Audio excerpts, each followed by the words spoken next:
Halo teman-teman semua,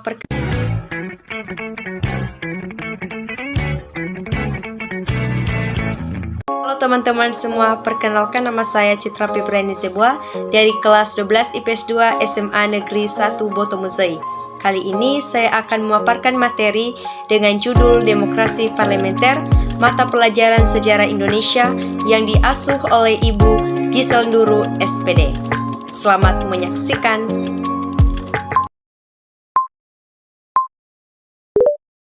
Secara umum, sistem pemerintahan dapat diartikan sebagai sebuah bentuk sistem yang memiliki hubungan ataupun keterkaitan fungsional yang saling menguntungkan dan bersifat saling membantu, serta melengkapi semua lembaga dalam suatu negara untuk menjalankan tugas ataupun kekuasaan dalam suatu bangsa.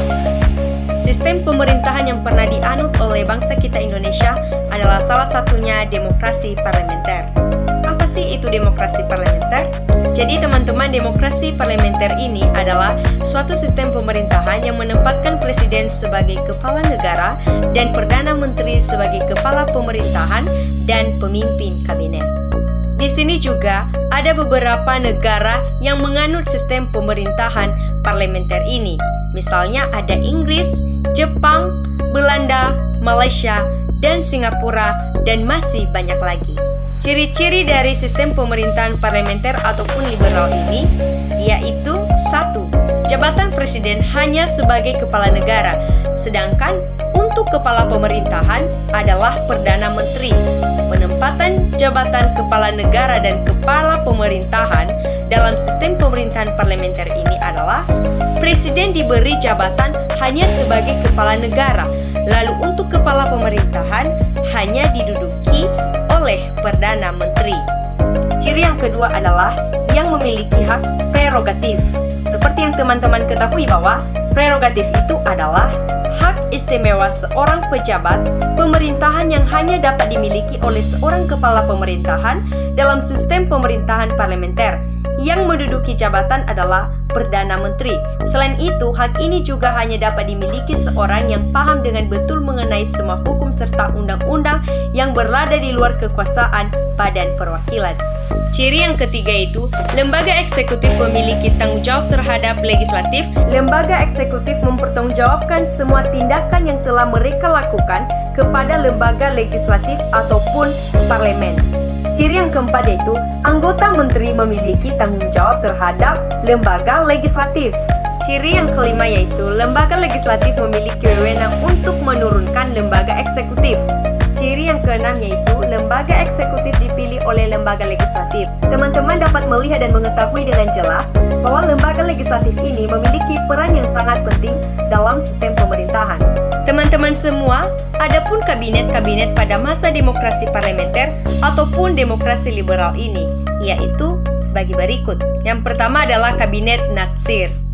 Kabinet Natsir dengan Perdana Menteri Muhammad Natsir yang terdiri dari 18 anggota yang bekerja sejak 6 September 1950 sampai 21 Maret 1951. Yang kedua adalah Kabinet Sukiman Suwiryo.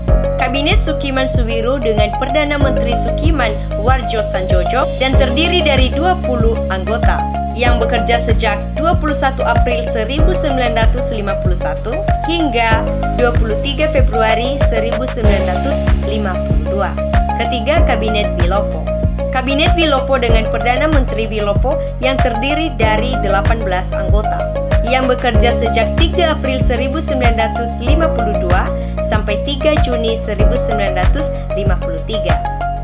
Kabinet Burhanuddin Harahap dengan Perdana Menteri Burhanuddin Harahap yang terdiri dari 23 orang anggota yang bekerja sejak 12 Agustus 1955 hingga 3 Maret 1956. Yang selanjutnya adalah Kabinet Ali Sastroamidjojo II atau Ali Wongso dengan Perdana Menteri Ali Sastroamidjojo dan terdiri dari 25 orang anggota yang bekerja sejak 24 Maret 1956 hingga 14 Maret 1957. Yang terakhir adalah Kabinet Juanda. Kabinet Juanda dengan Perdana Menteri Juanda Kartawijaya yang terdiri dari 24 orang anggota yang bekerja sejak 9 April 1957 hingga 5 Juni 1959. Teman-teman semua, adapun pemerintahan pada masa demokrasi parlementer adalah undang-undang yang digunakan sebagai landasan hukum negara adalah Undang-Undang Sementara tahun 1950. Sistem pemerintahan negara menurut Undang-Undang Dasar Sementara tahun 1950 adalah sistem parlementer. Sistem kepartaian yang dianut pada masa ini adalah sistem multipartai, yaitu suatu sistem kepartaian yang memiliki banyak partai politik. Pada tahun 1955, diselenggarakan pemilihan umum ataupun pemilu pertama di Indonesia. Pemilu pertama ini merupakan tonggak demokrasi pertama di Indonesia.